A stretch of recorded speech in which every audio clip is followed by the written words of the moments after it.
Big news in the world of MMA as Geoff Neal versus Carlos Prates is off UFC 314 as Geoff Neal has had to pull out due to an injury. Now, I was really looking forward to this matchup. I thought in terms of timing wise where Carlos Prates is in his career, I thought Geoff Neal was the perfect opponent for him to be fighting next. But if we're being honest, this fight, in my opinion anyway, was really going under the radar on UFC 314, which just goes to show how stacked UFC 314 is. For those who don't know, that is the Volkanovski versus Diego Lopez for the featherweight title fight. That is the main event of UFC 314. You've also got Michael Chandler, Paddy Pimblett, Bryce Mitchell, Gene Silva.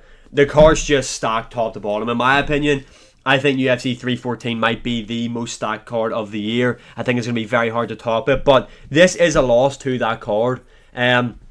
Geoff Neal out with an injury. I don't really know what it is that's had to take Geoff Neal out of this matchup, but Carlos Prates will not be on UFC 314, which is shit. And I was kind of wondering, why? Because in my mind, I thought UFC 314 was a month away. It's literally a week and a bit away. So that's why Carlos Prates is off the card. They obviously can't find someone to step in on short notice. But Carlos Prates said that he's got good news coming soon. So today we're going to look at 3 possible opponents for Carlos Prates next. They are going to be realistic as well. It's not going to be like he fights for the title or anything like that. These are 3 opponents that I would like to see Carlos Prates in there with next.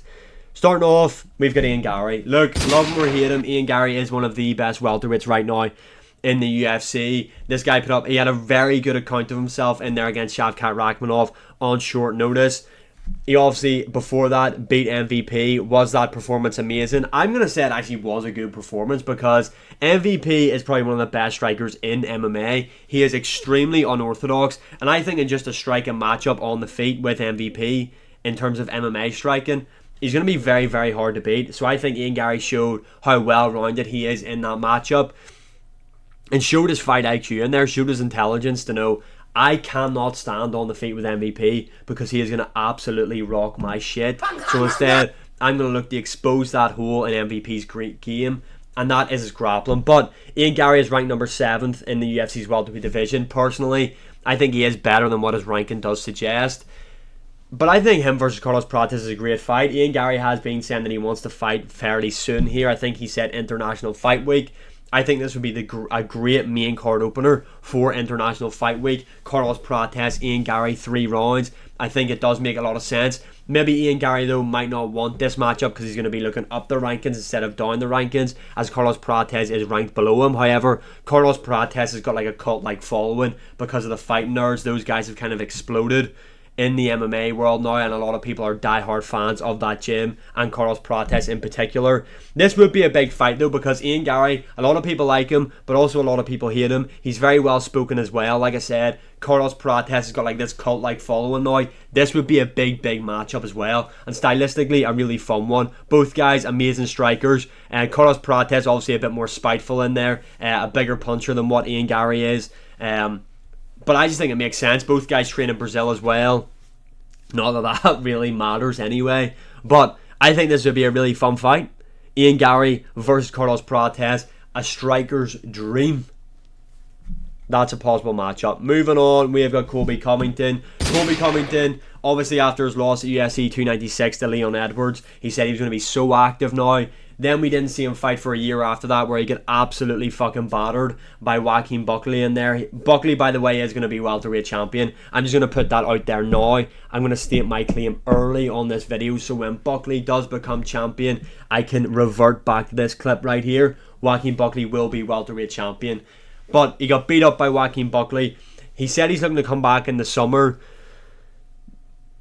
Colby Covington's in a weird position where he's basically at the end of his career. I mean, he hasn't got a win since 2022 against fucking Jorge Masvidal. You know what I mean? This guy's at the end of his career. The UFC are paying Colby Covington, I'm sure, a healthy paycheck every time he gets in there to fight. So maybe this is the time where the UFC have to say they just have to sacrifice Colby, put Carlos Prates in there to build his name off him. They're 2 big names. Colby Covington, yes, he is on a bit of a losing streak, but the guy is still a big name. A lot of people will tune in to see Colby Covington fight.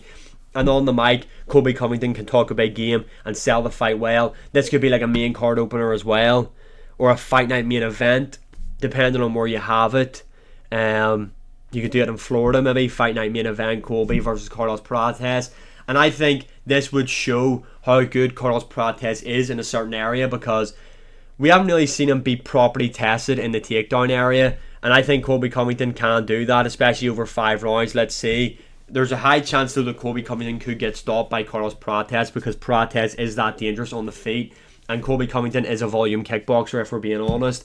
I think stylistically this would be a good one, because it would show how good Carlos Prates' defensive wrestling actually is, because Colby will shoot multiple takedowns on him. But it's also a good one for Prates, because if he can stuff the takedowns and keep Colby on the feet, I think he does stop Colby Covington. So this is another fun matchup that could be next for him. And finally, if I'm Carlos Prates, this is probably the one I want the most. I actually think... Hold on to your seats, please. Shh. Listen. I do think Leon Edwards beats Carlos Prates. Bruh. He's still my boy. I think it would be a fun one though, and if you are Carlos Prates and you get the option, and Leon is looking to make a quick turnaround, he didn't take much damage in there against Sean Brady. Yes, he got dominated and humiliated in front of his home country. I was there, unfortunately. It's still digging in deep here, to be honest, but this is a fun one. And if you're Prates, this is the one you aim for, because Leon Edwards is still ranked very high in the UFC's welterweight division. He's ranked number 3, so this would skyrocket you up the rankings. Now, will Leon Edwards look to make a return quick enough for the likes of Carlos Prates? I fucking hope so, because don't be taking a long time off. You need to get back in there and show these people that you still can compete, because you get absolutely bitched and wee-boyed by Sean Brady in there. So you need to get back in there and lock the fuck in. I think this would be an exciting one, to be honest. Out of all the ones that I would like to see, it's actually hard to pick, because I would like to see all 3 of those matchups. Something about the Ian Gary one sticking out to me though. I think him versus Ian Gary could be a real fun one. I think in terms of the Colby Covington matchup, I think he would stop Colby. Right now, I think Carlos Prates would beat the fucking piss out of Colby Covington and stop him. But I also like this one as well. For Carlos Prates, in terms of accelerating his career, this is the guy you're wanting. Because how's Leon Edwards, how's his confidence going to be? He got beat up by Bilal Muhammad, which was a close fight, by the way. He got absolutely pants down, whole scalped against Sean Brady. Like, really, really embarrassed by him. So, is his confidence going to be shot to pieces? Is Leon Edwards just not as good as what we thought he was?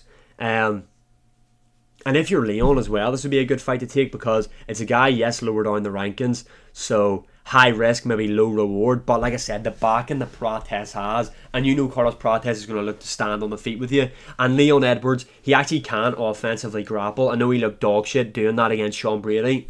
I don't know why he done that against Sean Brady when he was already being out grappled, but anyway, sometimes I question UFC fighters' IQ. But there's something about the Ian Gary one sticking out to me. I'm going to go Ian Gary, then the Leon one, then the Colby Covington one, in terms of fights I would like to see next for Carlos Prates. Although I wouldn't even be annoyed if they rebooked Geoff Neal, but I don't think they're going to go that way. And in other news, now this hasn't been confirmed from the UFC yet, we have sources saying that the UFC Kansas main event is off between Jamal Hill, as he is dealing with an ongoing leg injury. Now, is it over for Jamal Hill? He's in a very tricky situation here, because, and also, is this fight doomed? Because this is the second second time they've tried to book it and it's been pulled. Obviously, Jamal Hill got injured when he won the belt, vacated the belt, came back a bit sooner than what he should have, really, against Alex Pereira, got smoked, then made a turnaround. Not a real quick turnaround, but from April to January, after being knocked out like that, then he got in there with Yuri Prohaska. You seen that there was stuff on his legs, if I remember correctly, like round his knees, like a knee pad. Took a lot of damage in there against Yuri Prohaska. Won the second round, but lost the first. Won the second, got stopped in the third. And then this fight was, I think, when is this meant to be? I can't remember what date this card is meant to be, but I remember when this fight got announced, I was like, fuck, this is a really quick turnaround. Jamal Hill's probably better off. I know he's not getting any younger, and he wants to kind of show that he isn't as shit as what people online portray him to be, and I don't think he is. I think Jamal Hill is good. you've obviously got an injury. Like, you've obviously got niggles that you're not properly healing. And, you know, you had to pull out the first time to Khalil Rountree due to a leg injury. You've pulled out again now. In the Yuri Prohaska, you had shite on your legs, if I remember correctly. So you obviously weren't 100% in there. So, I know you're not getting any younger. Take the necessary time off. Because these matchups will still be here for Jamal Hill when he does fully recover. Because he's still going to be ranked inside the top 5. Take the time off. Heal up properly. Because if you lose to Khalil Rountree, honestly, your best bet's probably to move up to heavyweight at that point. Because I don't know what else would be left for you in the light heavyweight division. Now, let's keep Khalil Rountree on this card. And let's get the Yuri Prohaska. This is how legends are made. Get this guy on this fucking Kansas main event card against Khalil Rountree. That is the fight to make. I know it was, how about Carlos Ulberg for Yuri Prohaska next? And I know that's probably the best thing for the light heavyweight division. But I need to see Yuri Prohaska, Khalil Rountree over 5 rounds. Like, tell me that isn't money. Yuri Prohaska, the guy seems to be working around the clock, 365. Get this guy on that card main eventing Khalil Rountree. That there is perfect. If this fight falls through, definitely nothing's been confirmed. But if Jamal Hill is injured, pull out. Like, honestly, pull out and just heal up. Because these fights are still going to be there for you, and you're better off taking them. You might be slightly older, but you're probably going to be in better mental and physical shape. It seems like he's losing and just trying to scramble to get back in there to try and prove that, no, I actually am good. I actually can beat these guys. Ease off. You've lost to Pereira, who was the champ at the time. No shame in that, pound for pounder. And then you lost to Yuri Prohaska, who's the number 2 ranked UFC light heavyweight, former champion. There's no shame in these losses. But there will be a shame if you lose to Khalil Rountree, whose best win is Anthony Smith. Yeah, so sad news, but this is how to fix this situation, in my opinion. Let me know your opinions in the comments below. And as always, thanks for the support. Like, share, subscribe, comment, all that good stuff. And I will see you all again in the next one.